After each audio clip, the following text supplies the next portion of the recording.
नमस्कार दोस्तों, आपका स्वागत है आज की नौकरी यूट्यूब चैनल पर, जहां मिलती है हर रोज की लेटेस्ट अपडेट्स स्टूडेंट्स के लिए, गवर्नमेंट जॉब्स के नए मौके और सरकारी योजनाओं की पूरी जानकारी एकदम सही वक्त पर। चाहे आप कॉम्पिटिटिव एग्जाम्स की तैयारी कर रहे हो, नौकरी की तलाश में हो या गवर्नमेंट स्कीम्स का फायदा उठाना चाहते हो, ये चैनल आपके लिए ही बना है। तो दोस्तों, चैनल को तुरंत सब्सक्राइब करो और बेल आइकन दबा दो ताकि कोई भी इंपॉर्टेंट अपडेट आपसे मिस ना हो। अगर वीडियो पसंद आए तो लाइक करें, कमेंट करके अपना फीडबैक दें और अपने दोस्तों के साथ शेयर जरूर करें जो नौकरी या स्कीम्स के अपडेट्स का इंतजार कर रहे हैं।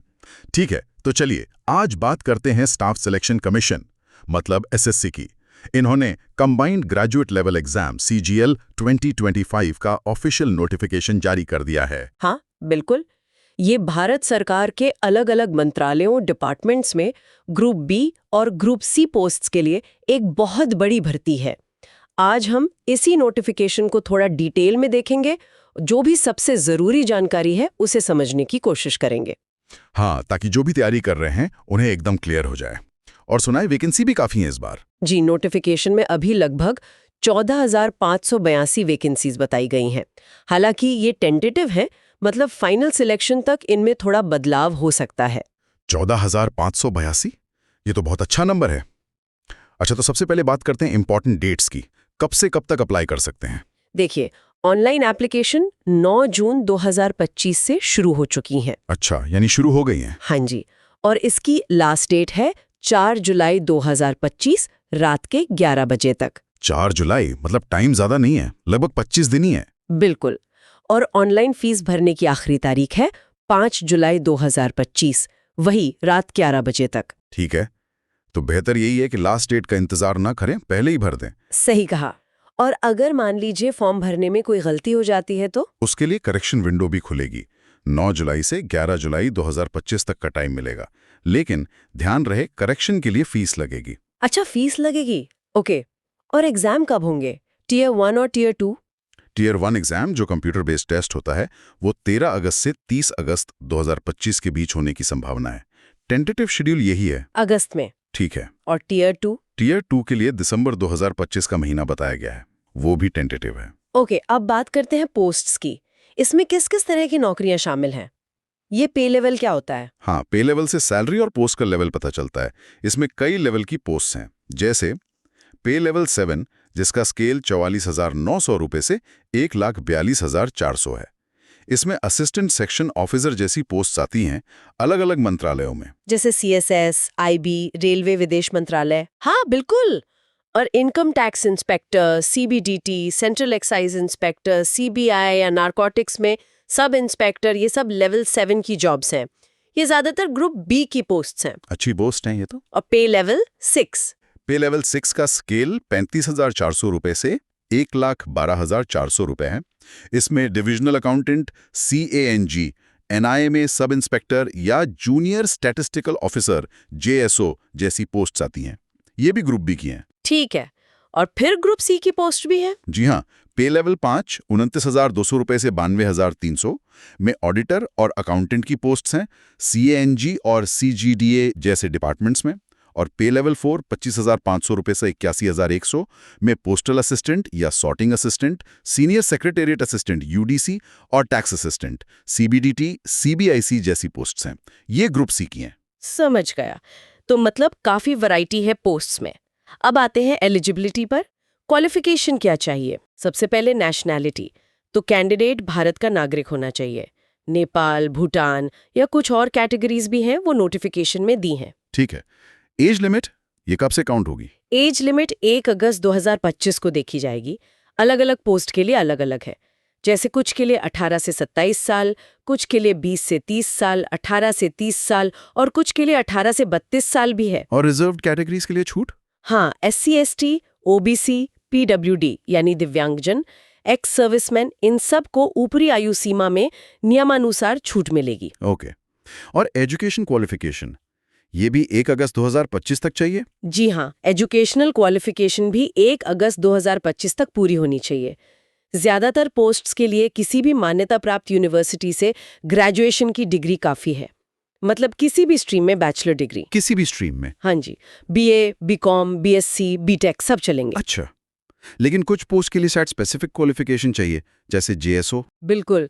जूनियर स्टैटिस्टिकल ऑफिसर यानी जेएसओ के लिए या तो 12वीं क्लास में मैथ्स में कम से कम 60% मार्क्स हो या फिर ग्रेजुएशन लेवल पर स्टैटिस्टिक्स एक सब्जेक्ट के तौर पे पढ़ाओ। और स्टैटिस्टिकल इन्वेस्टिगेटर ग्रेड 2 के लिए?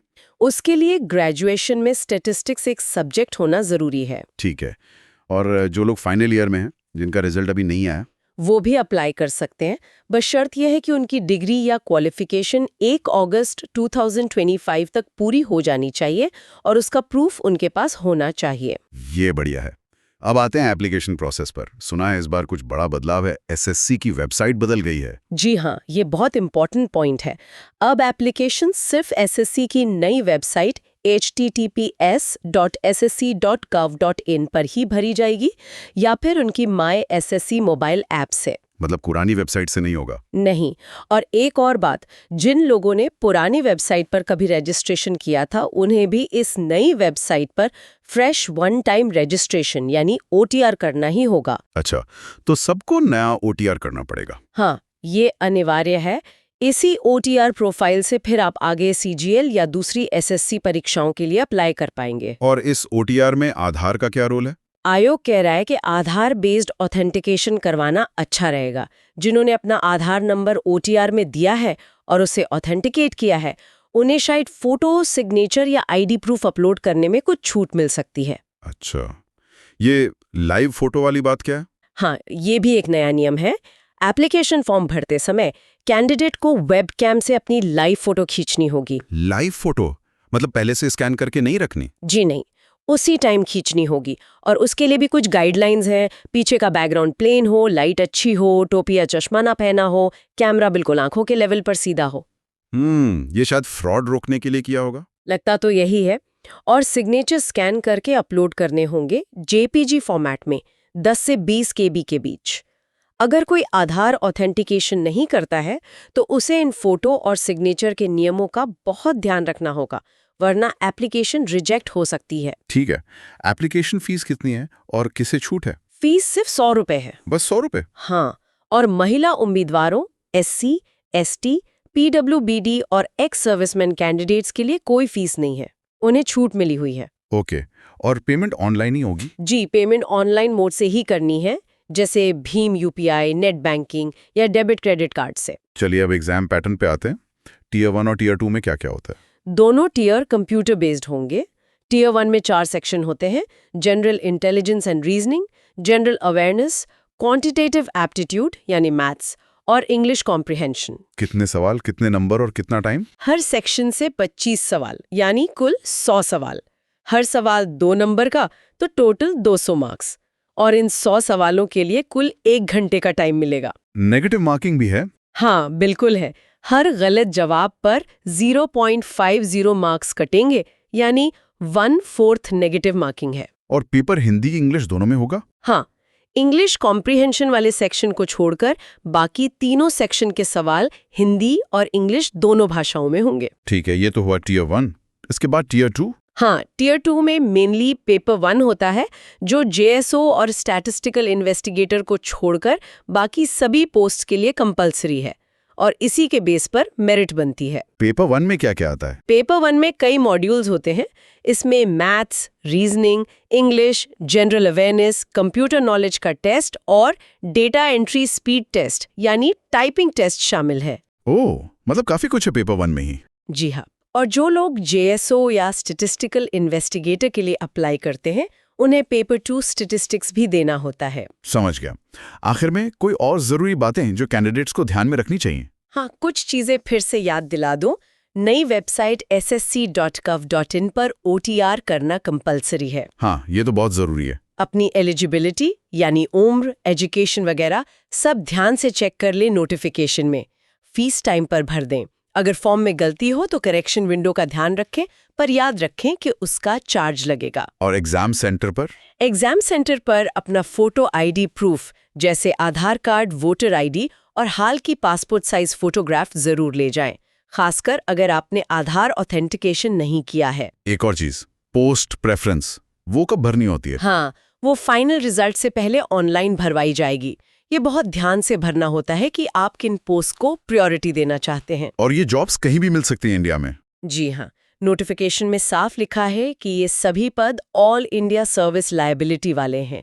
मतलब सिलेक्शन होने पर आपको भारत में कहीं भी पोस्टिंग दी जा सकती है। ठीक है, तो अगर हम संक्षेप में कहें, एसएससी सीजीएल 2025 का नोटिफिकेशन आ गया है। लास्ट डेट 4 जुलाई 2025 है। हाँ ग्रेजुएट्स के लिए केंद्र सरकार में ग्रुप बी और सी की जॉब्स पाने का ये एक बड़ा मौका है। जी, अप्लाई नई एसएससी वेबसाइट से करना है। बिल्कुल। टीयर 1 एग्जाम अगस्त 2025 में और टीयर 2 दिसंबर 2025 में हो सकता है। OTR, लाइव फोटो, आधार ऑथेंटिकेशन, इन नई चीजों का ध्यान रखना है। फीस 100 रुपए है, कुछ कैटेगरीज के लिए फ्री है। आज की चर्चा खत्म करने से पहले एक सवाल मन में आता है, सीजीएल में इतनी अलग अलग तरह की पोस्ट हैं, अलग अलग डिपार्टमेंट्स हैं, हाँ बिल्कुल। तो ये सोचना काफी दिलचस्प है कि कोई कैंडिडेट कैसे तय करे कि कौन सी जॉब उसके इंटरेस्ट, स्किल्स और लॉन्ग टर्म करियर गोल्स के हिसाब से बेस्ट रहेगी।